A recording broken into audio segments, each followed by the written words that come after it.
Good morning. Today is Friday, April 9th. I am very pleased to be here, of course, with Dr. Janae Caldoun, our Chief Medical Executive, and Tina Friesdecker, the President and CEO of Spectrum Health in Grand Rapids. So, good morning. Today we're going to discuss Michigan's ongoing vaccination efforts and address the recent rise in cases. Michigan has administered over 5.1 million doses of the safe, effective COVID-19 vaccines to over 3.1 million Michiganders. That's 5 million doses in less than 4 months to nearly 40% of our state. And we're speeding up.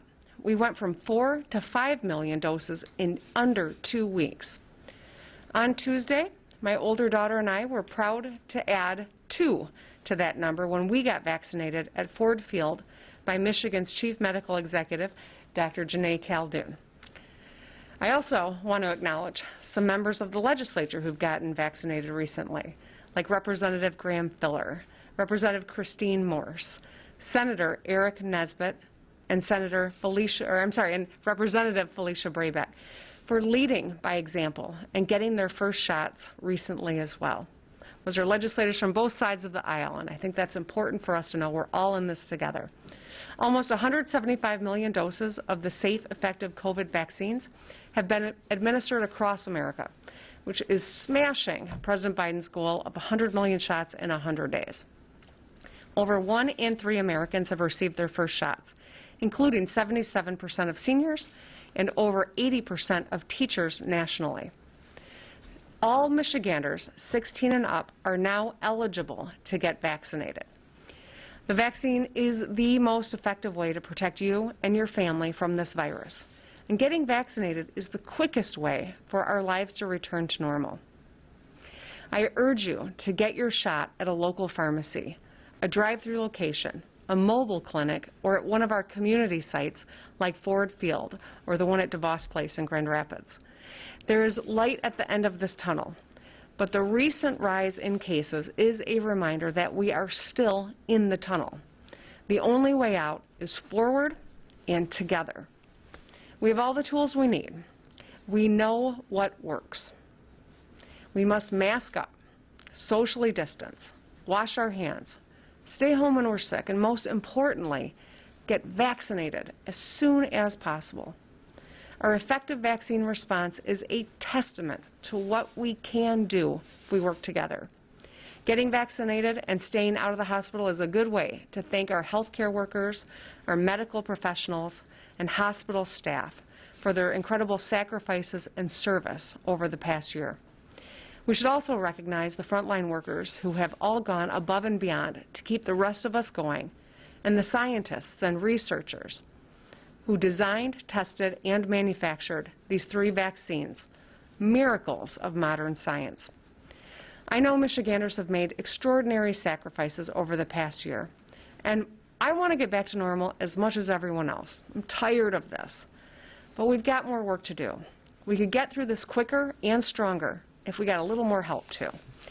We've administered first doses to 3 million Michiganders and repeatedly hit our new target of 100,000 shots a day, which is great progress.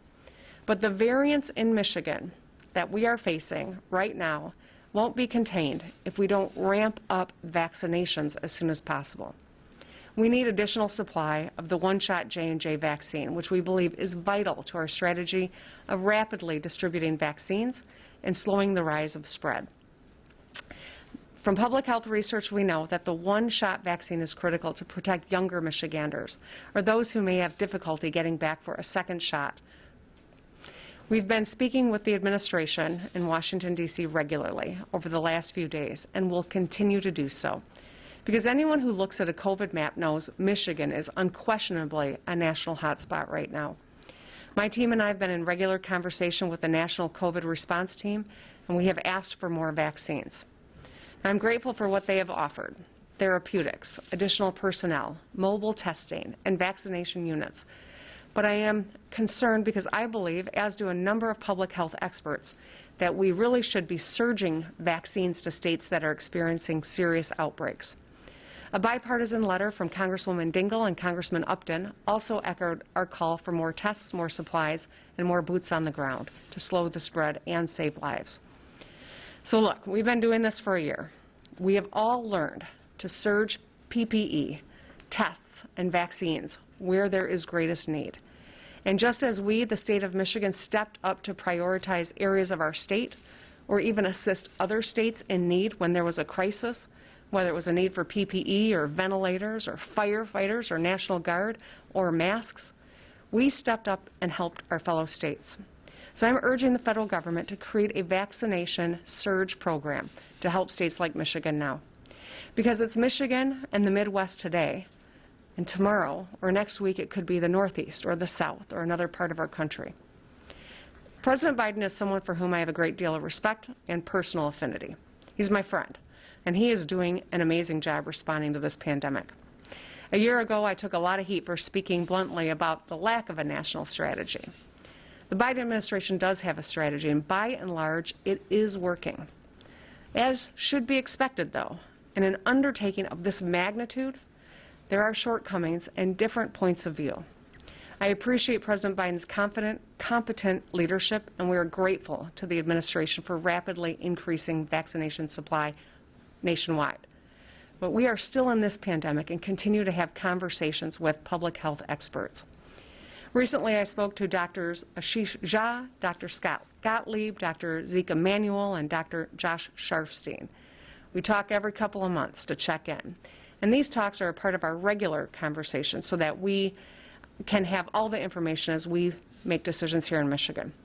These experts noted that our recent rise in cases is a compliance, variance, and mobility issue. We know enough about COVID-19 after a year of living with it that we know what works and what we have to do to reduce cases. We know that policy changes alone won't reduce the spread. So right now I want to speak to every Michigander directly. I want to emphasize we still have public health rules in place to save lives. Although we've announced some re-engagements over the last few months, we still have a mask mandate. There are still limits on indoor social gatherings larger than 25 people. We have mandatory testing requirements for sports. We're making testing easier for spring break travelers with 56 pop-up sites statewide as a part of a special testing program. We're also hosting a webinar tomorrow for folks who want to host a pop-up clinic. But as we take a hard look at the data and observe the spread of the variants, we all need to go above and beyond the rules we already have in place. We all have to step up our game for the next 2 weeks to bring down rising cases. And that's why I'm calling on high schools to voluntarily go remote for 2 weeks past spring break. Calling on youth sports to voluntarily suspend games and practices for 2 weeks. And I'm strongly encouraging all Michiganders to avoid dining indoors and avoid gathering with friends indoors for 2 weeks. Support your local restaurants by eating outside or getting carry-out instead of dining indoors. Opt for small outdoor gatherings with masks. To be very clear, these are not orders, mandates, or requirements. A year in, we all know what works, and this has to be a team effort. We have to do this together. Lives depend on it. We have to fight back against COVID-19 variants. We have to get vaccinated to keep you and your family safe. We're going to have some tough weeks ahead. So I'm asking everyone, please, take this seriously. This is my ask to you, the people of Michigan. Please redouble your efforts on these fronts for the next couple weeks. I know Michiganders are concerned about the latest rise in cases, and I am too. We've come so far. We've sacrificed so much. This has changed every aspect of our lives for over a year. We can't let up now, not when we're so close. However you want to think about it. Bases loaded, bottom of the ninth. Second overtime, shot clock running out. Fourth down on the 2-yard line with 5 seconds left in the fourth quarter. We cannot afford to strike out, miss the shot, or fumble the ball now. It's everybody against COVID, and we have to keep going until we win. That's the nature of this virus. The second we let our guard down, it comes roaring back. Luckily, we can put it behind us once and for all if we get vaccinated. But we can't get complacent in the meantime. The best way to bring cases down is for every one of us to do our part. So even if you've been vaccinated, keep masking up. The numbers show young people are not impervious to this virus, as we've seen a lot of cases among teens and young adult Michiganders. To bring cases down, every Michigander has a personal responsibility to mask up, wash their hands, and socially distance to slow the spread. We got to get enough folks vaccinated to put this behind us. I know it's been a long, difficult year, but let's just take a moment to appreciate how close we are. Think back to last spring when our primary concern was just getting our hands on PPE. Think about last fall when we had no idea how far away vaccines were, and medical experts said we would be lucky to get one in the next few years that was 50 to 60% effective. Think of the optimism we feel today. The number of safe and effective vaccines. 3.1 million Michiganders have been vaccinated and over 100,000 doses administered every day. I urge all eligible Michiganders to get vaccinated as soon as possible because it's the most effective way to protect you and your family and get back to normal. So to find a vaccination provider in your area and to schedule your appointment online, please go to michigan.gov/COVID vaccine to sign up as soon as possible. From personal experience, I can tell you that it feels great to have gotten my first shot, and I'm eager to get the benefits of the second one in 3 weeks. The 15-minute post-vaccine waiting area is one of the most optimistic places in the country right now. People are making plans to see friends and family with big smiles under their masks. You can see it in their eyes. There are sighs of relief, tears of relief, sounds of gratitude, people making happy calls and sending joyful texts and posts. On Tuesday, I was happy to join those celebrations. I can't wait to be with my friends and family this year, and I know we can beat this together. An incredible summer, our Independence Day, normal life, these are all within reach. The path is clear. But we got to double down on our efforts now to slow the spread and get vaccinated. We have to hang on a bit longer. I know we can. So let's get it done, Michigan. Thank you, and with that, I'll turn it over to Dr. J.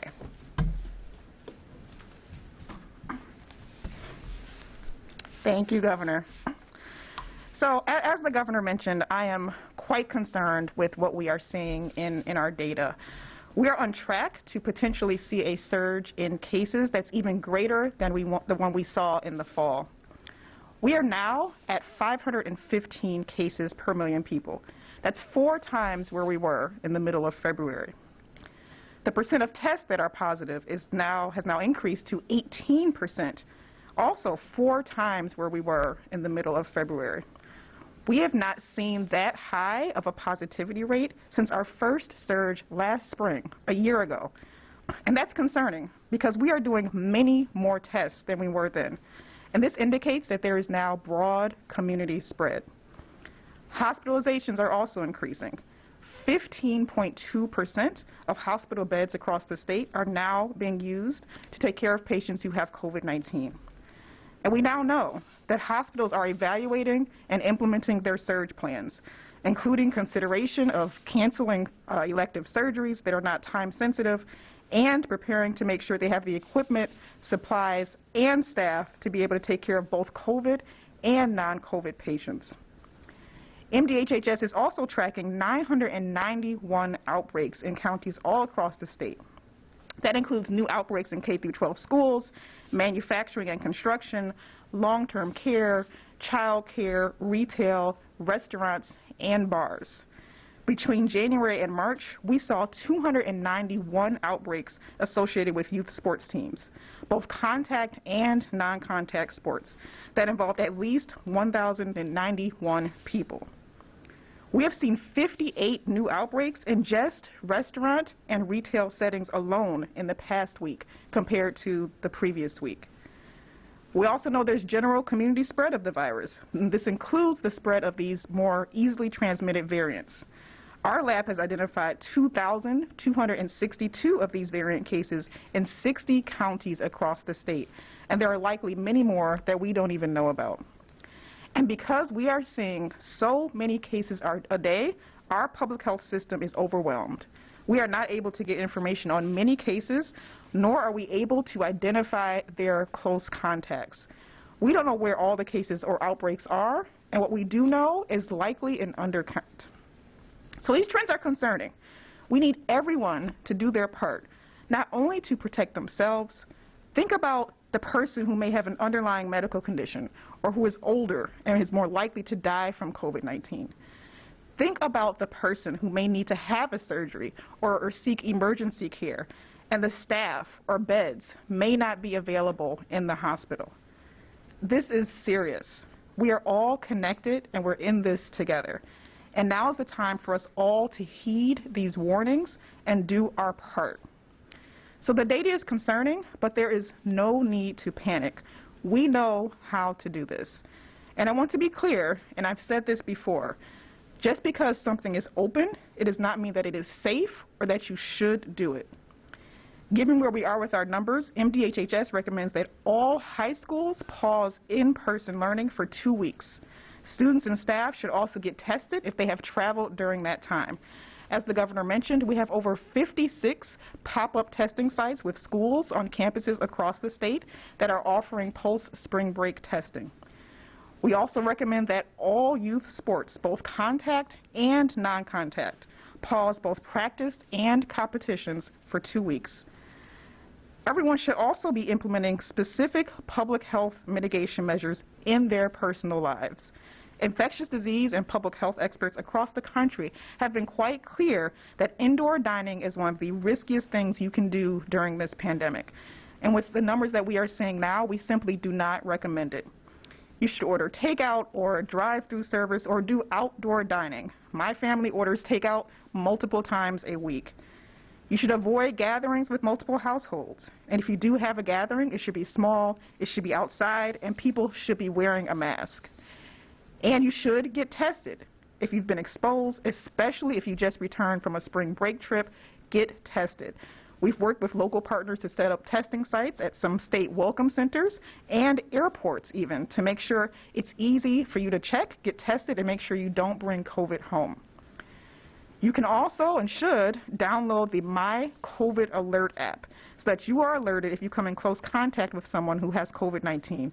It's free and it's confidential, and it's even more important now because our public health system is overwhelmed and cannot keep up the pace with all of our new cases that are coming in every day. So these are very tough things to do, and we do not make these recommendations lightly. But everyone needs to understand that if we can just pause some of these activities temporarily, it will go a long way to prevent the spread of the virus and to save lives. These measures work. We also know that vaccines, of course, are the most important tool we have to prevent the spread of COVID. Everyone in the state over the age of 16 is now eligible to receive one of these safe and effective vaccines. And I want to be clear, these vaccines have been studied in tens of thousands of people. We now have data from almost 175 million doses that have been put into the arms of Americans over the past 4 months. The science is very clear. These vaccines work, they are effective, and known potential side effects like a sore arm or maybe a mild fever or body aches, that's to be expected, and it means that the vaccine is working. We have the capacity in the state to do over 100,000 shots per day. And I'm thrilled that we now, today, will reach an incredible milestone of 5 million doses in arms. Vaccines are simply the best tools that we have to slow infections and be able to return to a greater sense of normalcy. There are also things that you can do after you've been fully vaccinated, meaning 2 weeks after your final dose of your vaccine. You don't have to quarantine if you've been fully vaccinated and don't have any symptoms. You can travel around the country without getting a test. And you can have gatherings with other fully vaccinated people outside of your household without a mask. So vaccines not only drive down our cases, but they change the things that you are able to do in your everyday life. So if you haven't scheduled your appointment yet, please visit our website at michigan.gov/COVID vaccine for a link to your local health department and suggestions about other places where vaccines are available. And if you don't have reliable internet or you need help, you can still call 211 to be connected to the state's COVID-19 hotline.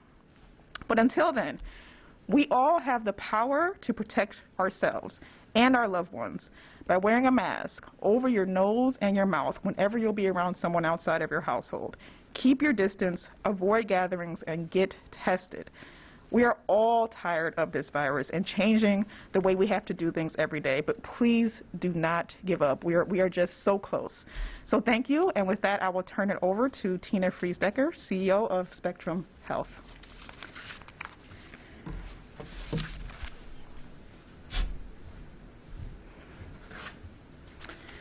Thank you, Dr. Jay and Governor Whitmer. In healthcare, we like to focus on hope and healing. And we have so much hope right now because we know that a better normal is ahead for all of us. Today, we're celebrating a new milestone of 5 million vaccines across Michigan.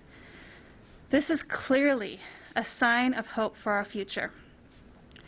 In West Michigan, like other parts of our state, we have a collaborative that is working so hard to get vaccine to people as quickly and conveniently as possible. We recently celebrated a day where we gave more than 12,500 doses in one 12-hour clinic. I am incredibly proud of our team at Spectrum Health, as well as the teams at all the hospitals, physician practices, health departments, and pharmacies across our state who are involved in caring for our communities and distributing the vaccine. I'm grateful for the physicians and the nurses and other team members that day after day are caring for people with COVID-19 after this very long year. And I'm also incredibly proud of our communities. You have stood with us, walked alongside us, and you have heeded our messages to make sure we're practicing those safety precautions for COVID-19. And so now we need your help again. At present, we're seeing a concerning increase in COVID-19 positivity and the hospitalizations. This virus, like was said earlier, is widespread in our communities. At Spectrum Health, the number of cases, the number of patients within our hospitals has doubled over the last 2 weeks, and it continues to climb each day. For Spectrum Health, our positivity rate is now over 16%, very consistent with the rest of the state. And the new B.1.1.7 variant is likely contributing to this surge, which wasn't present last fall.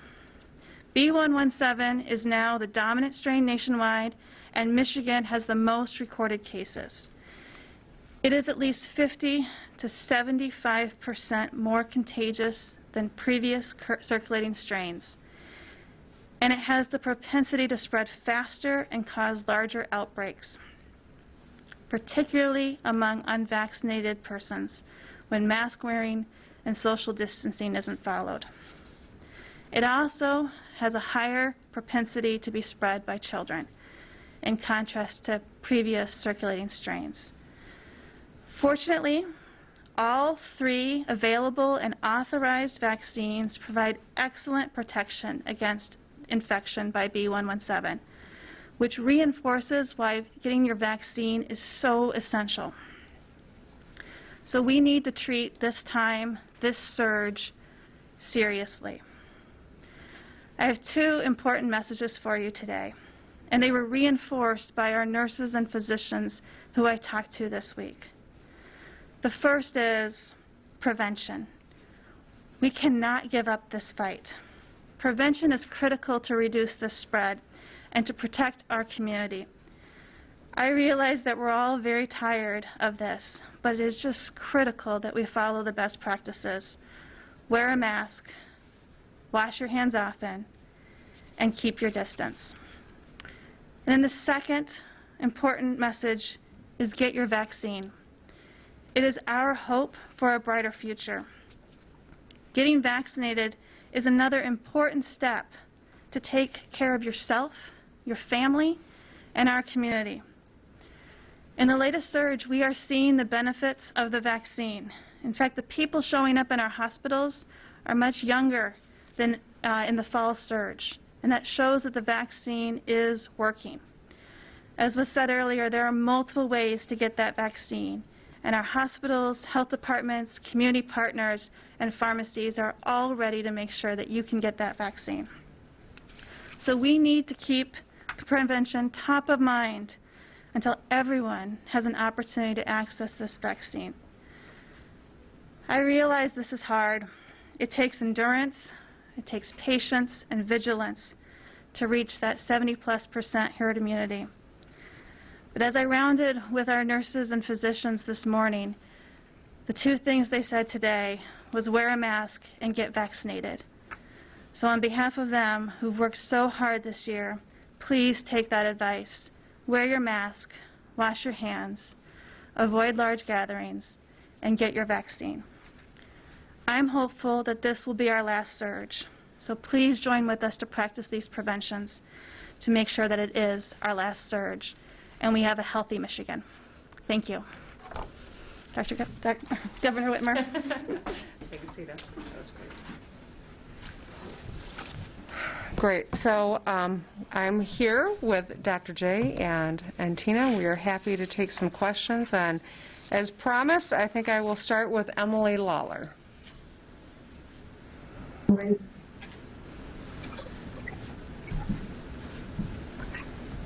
Governor, sorry about that mute button.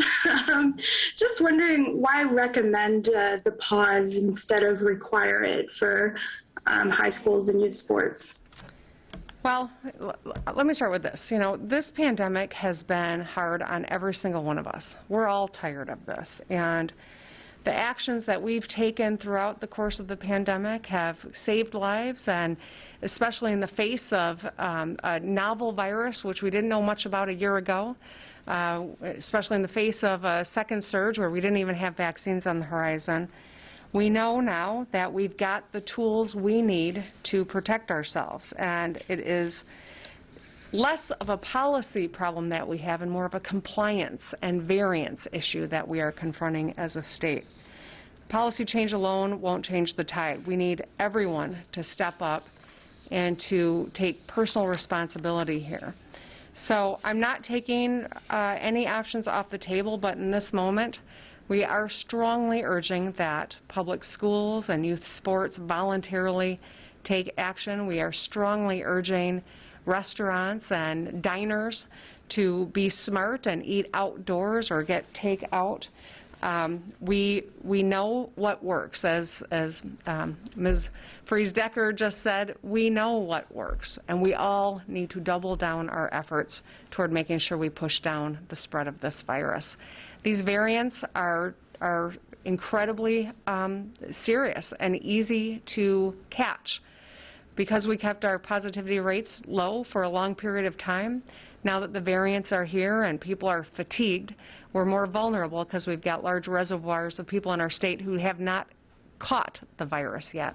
And that's precisely part of the issue that we're confronting, and that's why it's not about a policy change, it is about behavior change, and we need everyone to be a part of that. Over to Dave Boucher with the Detroit Free Press next. Hi, Governor. Thank you for taking the time. Two really quick questions. One, if this is a compliance problem, why do you think anybody will comply with your recommendations now? And two, in the fall, you said your relationship with then candidate Joe Biden would help the state in its fight against COVID-19, and yet now it sounds like the Biden administration isn't surging J&J vaccines to states like Michigan. Why do you think that is? So first, you know, I think people are tired. They think that because vaccines are here that we can start to drop our guard. I know that people are traveling. Snowbirds are coming back to Michigan.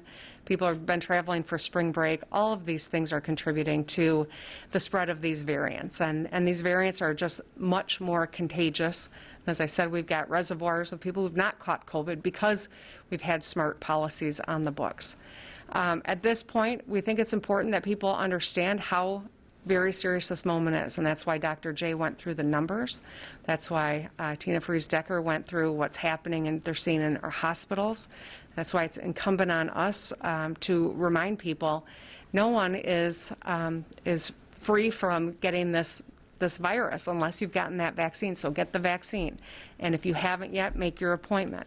And for everyone, until we get to over 70% of our population vaccinated, we got to continue to mask up and wash our hands. I am grateful for a lot of the work that the Biden administration has done. As I said, since taking office, we have seen incredible improvement in terms of vaccines and having the ability to know what is on the horizon and coming. We're continuing our conversations. They are sending a number of things to support us, whether it's the therapeutics or it is mobile testing and vaccination ability or boots on the ground. But we are going to continue to fight for additional vaccines. That is not a policy that they have embraced at this juncture, but I'm going to continue to fight for our state. I'm always going to do that. I believe that a surge strategy is prudent, equitable, and important, and that's the case that I'm making to the head of the COVID response team in the administration. Our next question will come from Jonathan Coe with HuffPo. Hi, thanks for taking this call. One question I have, this goes a bit of a follow-up. The request to the Biden administration is to surge vaccines from to hotspots, basically, which would mean taking it from places that don't have hotspots. And I'm wondering, are you doing anything inside the state of Michigan to surge vaccines to hotspots, since there are some parts of the state that are have much heavier caseloads than others? And if not, why not? Yeah, we have done some of that. The problem is when you look at the map, the whole state is a hotspot. And that's precisely why we're making the case that we should have a surge strategy as a nation. I think that that's really important. So we are allocating based on need within the parameters of the vaccines that we have. We're moving quickly. 5 million shots in arms. We're one of the states that's been able to move the fastest. We've met all of our benchmarks, and it's an incredible network of providers that we're working with. And I mean, one of the things that I think has been so impressive, whether you go to Ford Field or you go to DeVos Place or you're at a local public health vaccine center, the work is happening and we are making great progress.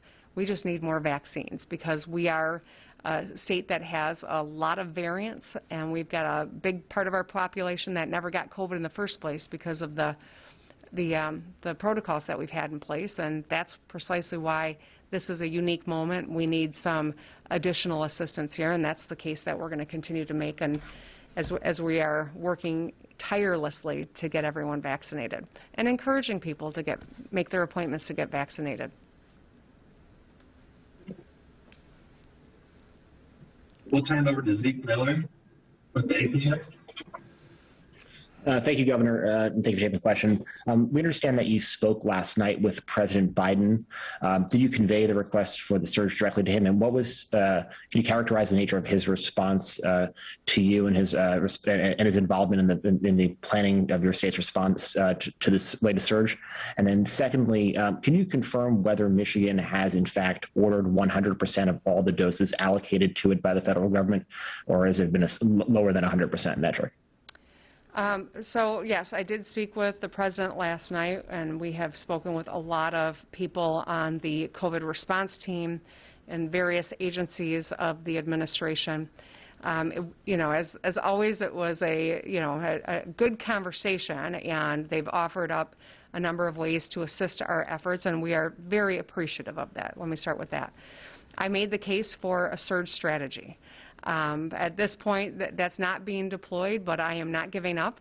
I think it's really important that we continue to do so because, as I said in my comments, today it's Michigan and the Midwest. Tomorrow it could be another section of our country. And I really believe that the most important thing we can do is put our efforts into squelching where the hot spots are. I think it's about equity, it's about strategy, and I think it's the right thing to do. I've talked to a number of my colleagues, a lot of my fellow governors. They're very worried about what they're seeing in their numbers. Michigan often has been on the front end of these surges, and that could be the case here, and that's why it's so important that we surge vaccines into hotspots, and I'll continue fighting for that. We'll turn it over to Rachel Just with WWIP. Hello. Hi, this is Mike. Hi, Rachel. You doing yourself? I'm having a hard time hearing you. And you know what? I didn't answer the second part of that last question. I'm going to ask Dr. J, too, about our ordering of vaccines. So, Dr. J. Yeah, so the state of Michigan, we do allocate and order down all of the vaccines that are accessible to us. We actually met with the White House team yesterday and walked through our entire ordering strategy and when we ordered what and when. So it is very clear, and they agreed with us, that we are ordering all of the vaccines that are available to us.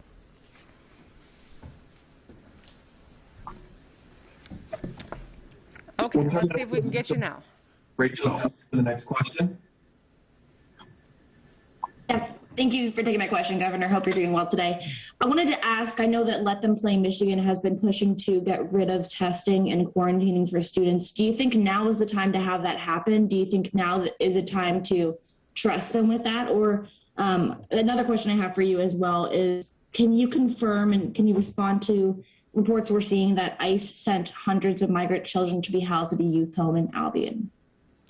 I'll follow up with you on the second part of that question. We'll have to do that after the press conference. I'll have my team follow up with you on that. You know, with regard to kids' sports, we know that this is a significant factor of spread that we are seeing. We know that, and it's an ongoing concern of ours. I know that there is a very vocal group that is fighting to ensure that kids can play. I get that. I support it in concept, but the fact of this virus is that is where we're seeing a lot of spread. And if you look at the national map, you know, Michigan currently is a place where we've got COVID that is a real concern in all across our state, in every community. So I do not think changing or loosening things around protocols that we have put in place to keep kids safe is a good idea at this juncture. I don't know if Dr. J, you've got anything you want to add? Okay. Thank you, Governor. The next question will come from Mitch Smith.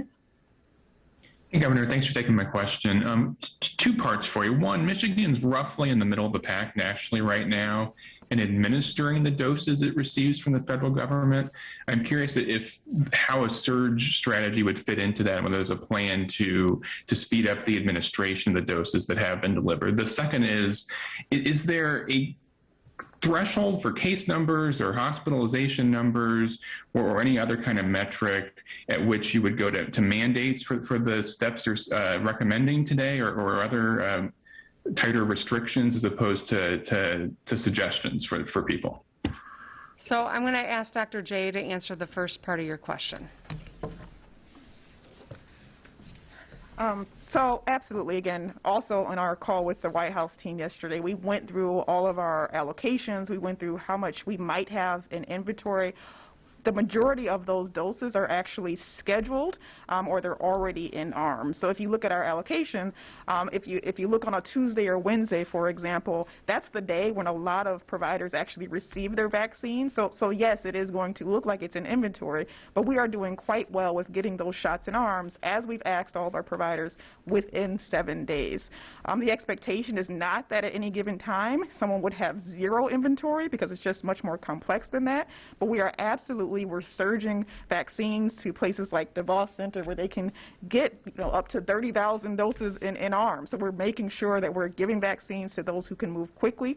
We also have to be mindful that we have to address those high SVI areas where you may work with a neighborhood center or a church, for example, where perhaps you can't do as many vaccines, but we are absolutely getting shots in arms as quickly as we can. We're meeting with our hospital providers and our local health departments and certainly emphasizing speed, and we are doing quite well in the state. And then back to the last part of your question about, are there things that we're seeing that might inform a decision to make additional changes in our protocols? I know I've said this many times over the last year, but we're going to obviously work with our health systems like Spectrum to make sure that we know what's happening with regard to hospitalizations. We know that right now we are seeing hospitalizations up. It's a younger group of people. The mortality rates are lower. I'm certainly not minimizing the seriousness of this, but I think that that's part of the contextual piece that goes into where we're at and what the protocols are and why we have to put the foot on the gas to get the state vaccinated and implore people in the interim to do their part by masking up. So as always, those are the metrics: the positivity rate, the hospitalizations, mortality rates, and context. And vaccine dissemination is a big part of that context. We're at 5 million shots now, which is incredible. We are moving swiftly. We are actually, depending on which metric you look like, and that's why we don't look at the national rankings because they change every day practically, but we are in the top states in terms of getting vaccinations in arms, especially for bigger states like Michigan. So we got to keep doing that. The last question will come from Eric Lloyd on 9 and 10. Good morning, Governor. Since it seems like policy is not going to get us out of this, you say vaccines are. At our current pace, what is the timeline where we're going to start seeing the vaccines take a chunk out of these rising cases and getting closer to that 70% mark the state wants to hit? So I think at an upcoming press avail, we will bring in a lot of the people that have really been helping us with our logistics and numbers. And we're really grateful for the help from Dow in particular, who has been a partner in this. We would anticipate that if vaccines come as we currently expect them to, meaning there's no glitches. And just this week we saw there was a glitch with J&J, and it's we're getting fewer J&J than we expected. There was a snowstorm a few weeks ago that was a setback. So assuming there are no setbacks and everything goes as we are led to believe that it will go, and we don't have any lulls in terms of demand, which is another big if, we could theoretically, by the middle of May, be to a place where we're at 70%. Now, how likely is that? Probably not highly likely, because there are high probabilities something will be a glitch, or we will have to do more work to earn the confidence of the public to get more people to be interested in getting vaccinated. But at this juncture, if all of those things happened well in advance of, or at least by the 4th of July, we could hit that 70% number. And that would be incredibly helpful for all of us in the state and good for our economy if we were able to hit that number. And that's why we're really encouraging people to go and make your vaccination appointment. Help your loved ones who are struggling to get an appointment, or a neighbor who hasn't yet gotten a vaccine. I spoke with a man yesterday who the health system near him called him and said, we've got some appointments, and he had already obtained one through Meyer. And so he actually went next door and asked his neighbor and his wife went and got it. This is the kind of thing that can really help us get to that goal that I know we all share. We may not see eye to eye on every issue in this moment, but I hope and believe that we all want that normalcy, and that's how we get it. Thank you, everybody. Have a great day.